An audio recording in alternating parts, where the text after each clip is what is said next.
Welcome, Matthew, to my dungeon. This is Dungeon Manager Zombie Vital. There we go. Vitalis. What's this fucking game called? What is this? Jesus. So, you know when the Japanese are left to their own devices, the most fucked up shit happens. It always does. Are you sure this is a game? This isn't like, this looks like something made in the 90s. Might be. I'm not convinced it's not. This is what Konami's making now. It's they're gonna confuse you into giving away your credit card details through this elaborate system. Right, let's try to fucking break this thing down, because let's start with how this video is fucked up.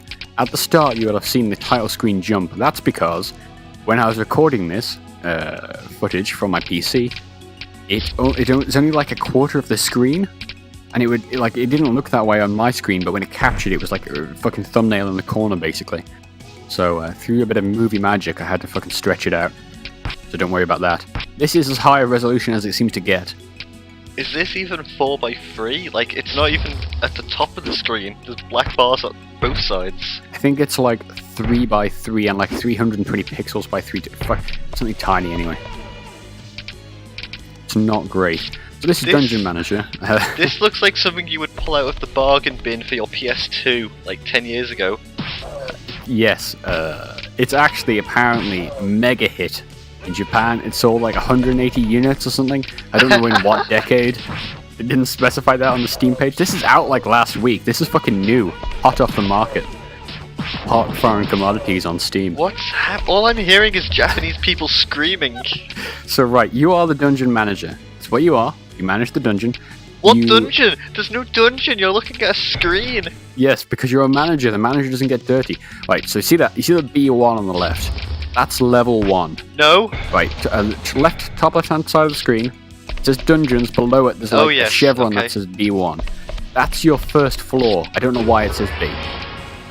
Basement 1, basement 2. It's Japanese 101. Ah, fair enough, right. So these different squares in the middle, each floor has 9 squares. These 9 squares are rooms. Any room next to each other, on verticals or horizontals, diagonals don't count, can be moved between by the adventurers that are funneling in constantly. And you can see the adventurers coming. Well, the adventurers are on the right. You can see when they're approaching based off that red bar with the dots at the top, right below the game speed. Right. So if there's a red dot, it means an adventurer. If it's a yellow dot, it means an adventurer with loot, or he's like high level and stuff, which gets you more.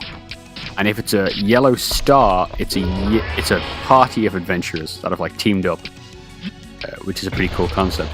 And you sort of have to like arrange. Well, you don't even arrange traps. It's more about like a monster mixing, so you can make slimes and golems and shit and mix them depending upon their levels and which ones you're mixing. It'll make different things. So it's about like setting up this dungeon filled with zombies and traps at the right density, with the right number of bosses and like the right rewards, because you set rewards for boss fights. Well, you can put like items in dungeons as well, and if they clear that, then they'll get the item. So there's like this concept of a last item, last boss. The higher they are, the more like people will come to your dungeon. So sort of whole goal is to like get a lot of adventurers coming to your dungeon. Fucking weird. It certainly looks weird. This doesn't look like, I'm still trying to understand what's happening. So, right, if I have, top level, I've got 3 rooms across the top, okay? The rest haven't been used. So, they all funnel in through the right, because that's the floor up. You'll see like a little arrow on there. On the left, you have a floor down, and then on the next floor, that's how you unlock the next floor. The next floor, you'll have the first room there, and then you can set out whatever pattern you want. Stick a floor down somewhere, maybe multiple places, to move on to the next floor. I found a dragon egg. I think there's like different things on later floors, but I didn't get that far.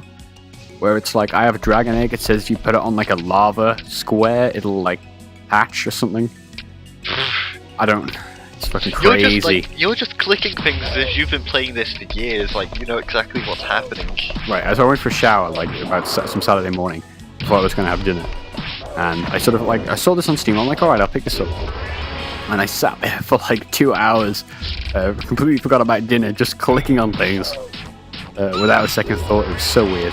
I haven't done that in years, well, months at least. It's really addictive. I don't know why. Apparently so.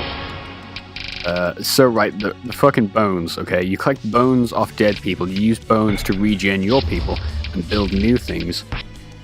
I can't remember what the Velis is from. I think Dark.